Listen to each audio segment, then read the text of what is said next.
Ya, selamat sore. Salam Just Talk. Kita kembali lagi. Kali ini semua liga sudah selesai tuntas, jadi fokus ke Euro. Ternyata di tanggal yang sama ada juga Copa America. Artinya para pemain kembali dikerjain oleh UEFA dan FIFA. Tidak ada istirahat sama sekali. Oke? Apalagi nanti kalau Piala Dunia jadi 2 tahun sekali, Piala Eropa 2 tahun sekali. Nah, good luck aja dah. Jadi untuk Piala Eropa ini gue mau bahas beberapa negara yang menurut gue punya potensi lah. Jadi negara kayak Ceko, Kroasia itu malas gue bahas. Gue bahas mungkin ada 12 negara ya. Tapi tiap video itu gue bahas 2 negara. Oke? Ada beberapa negara yang belum mengkat pemainnya ke 26, tapi ada Belgia dan Belanda itu sudah. Nah, ini yang mau gue bahas, 2 negara ini karena menurut gue Belgia Belanda memiliki potensi walaupun kuda hitam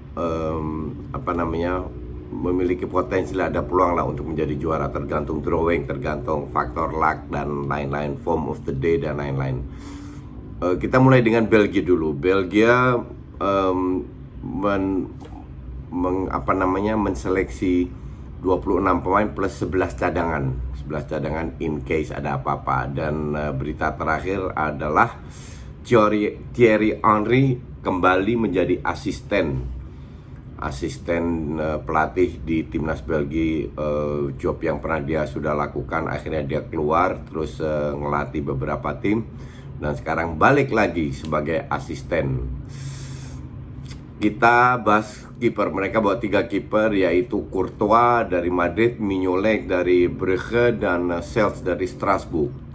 Di belakang itu 3 pemain senior hadir, yaitu Alderweireld Spurs, Dederick Boyata Berlin, Denayer Lyon, sama Vermaelen Vissel Kobe Jepang, dan Vertonghen Benfica. 3 senior itu ya Alderweireld, Vermaelen, dan Vertonghen.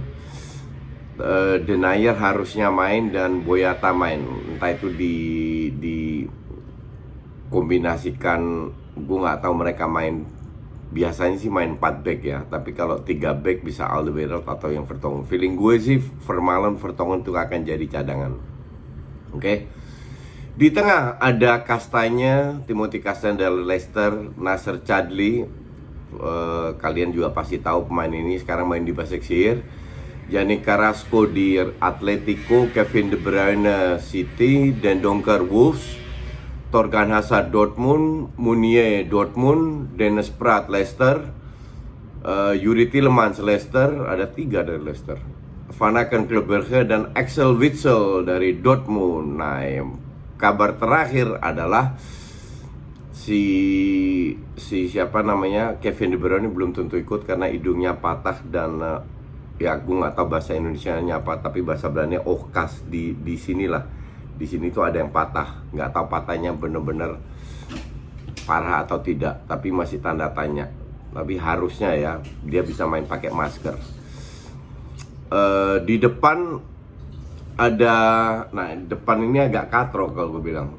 Batshuayi Crystal Palace, Benteke Crystal Palace, Doku Ron di Prancis, Eden Hazard Madrid udah nggak kelihatan juga, Lukaku Milan, Mertens Napoli, Leandro Trossard Brighton.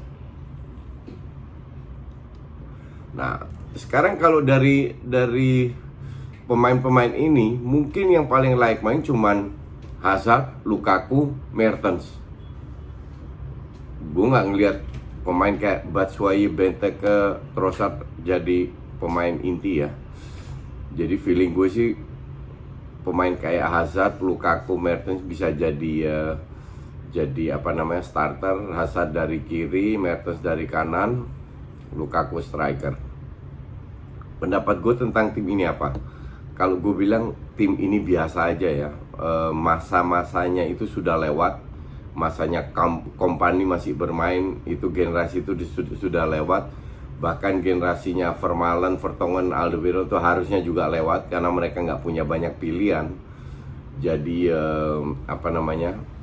mereka tetap diseleksi. Dan kalau kita lihat pemain-pemain barunya, terutama di lini tengah, ya di luar De Bruyne, ya not bad lah. Tapi dibilang top nggak juga. Pemain kayak Kastanje, Yuri Tielemans, Witsel, Thorgan Hazard, Carrasco itu bagus di atas kertas. Tapi gue bilang Belgia ini masanya sudah lewat, dalam arti mereka harus melakukan regenerasi baru dengan pemain-pemain ini, dan gak ada pemain yang top, bener-bener top. Jadi untuk gue Belgia ini adalah kuda hitam, definitely gak bisa diremehkan karena bisa mempersulit tim-tim lain. Dan ya kita lihat drawnya, gue gak tahu dia satu grup sama apa. Tapi ya anyway, salah satu tim yang patut diwaspadai itu Belgia menurut gue. Kita ke Belanda. Belanda ini tim gue, kalian semua tahu, 26 squad. Ada beberapa yang dipertanyakan oleh penduduk Belanda, rakyat Belanda, dan juga gue. Tapi nanti kita bahas goalkeepernya dulu. Silesen, Valencia, Tim Krul, Norwich, Stekelenburg main di Ajax. Ini usianya udah 30 plus. Ya.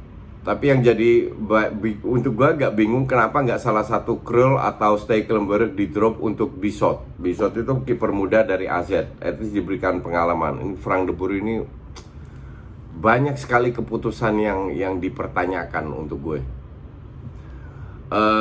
Di belakang defender Van Aanholt, Palace, Ake, City, Daley Blind, Ajax, Denzel Dumfries, PSV, Matthijs de Ligt, Juventus, Jurrien Timber, Ajax, Veldman, Brighton, De Vrij, Milan, Owen Wijndal, AZ. Biasanya Belanda main 4-3-3, kalian tahu semua itu, oke? Tapi terakhir lawan Italia, Frank de Boer bermain dengan 3 center back. Kalau gue ngelihat kualitas defendernya, itu lebih percaya dengan 3 center back, 2 wing back. Jadi bukan 3-5-2 tapi lebih ke 5-3-2 dengan come up-nya wing back. Nah, di wing back itu untuk gue sih bukan Nathan Ake tapi si siapa namanya? Owen Wijndal dari AZ. Berapa kali beri kesempatan, main cukup bagus. Dan di kanan itu untuk gue sih Dumfries. Nah, yang jadi tanda tanya, kenapa si Karsdorp-nya AS Roma dan Hateboer-nya Atalanta nggak ikut, tapi yang diseleksi malah seorang Jurrien Timber. Timber ini pemain muda Ajax, bek kanan, tapi belum pernah main satu cap sama sekali. Inilah yang gue, ya kalian mungkin nggak tahu ya.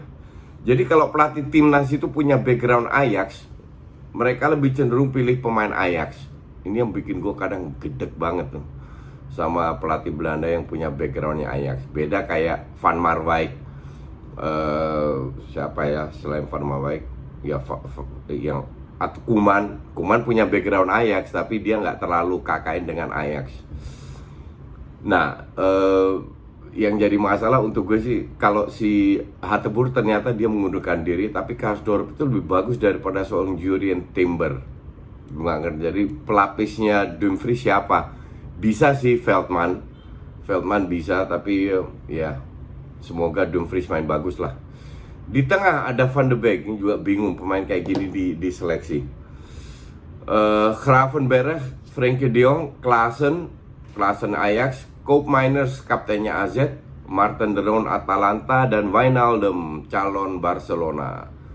Tengahnya sih mantap. Wijnaldum, Frenkie de Jong pasti main. Nah, satunya ini masih jadi tanda tanya.